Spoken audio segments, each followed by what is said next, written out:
Ito yung teddy bear niya. Wow! Laki, di ba? Baka laki ng teddy bear na ibibigay ko sa'yo, ma. So, this is for you. Sabi ko nga, huwag kang magtampo. Lagi na hindi kita napapriority. For now, para sa'yo ito. Love you. Bye. Let's go. Tara na, mga ka-DIY. Punta na natin siya sa bahay. Bigyan natin sa kasama ko. So, guys, laki ng teddy bear to. So, yan. Itong teddy bear na to ay para sa kanya talaga. Para kahit paano may kasama siya. Kasi lagi minsan wala ako sa tabi niya. Nasa trabaho ako. So, yan. Si teddy bear.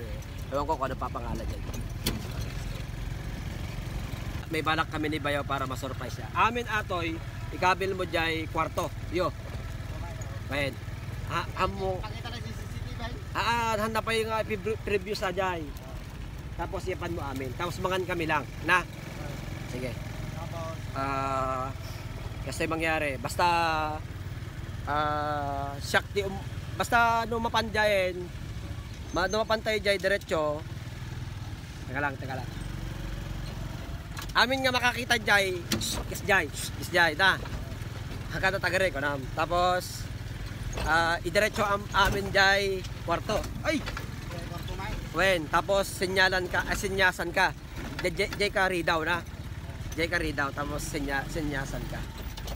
Tapos, iruwarno ka. Okay. So, yan guys, ipupulagay natin sa kwarto. Tapos, habang kumakain kami, yon, ibibigay ko yung gift ko sa kanya. So, yan. Let's go! Guys, yung balak namin, punta muna si Bayaw doon sa kusina. Baka nandun siya. So, hindi natin masusurprise. So, dapat wala siya doon. So, dito ako ngayon. Yan. Kasama ko yung mga ibibigay ko sa kanya. Regalo ko.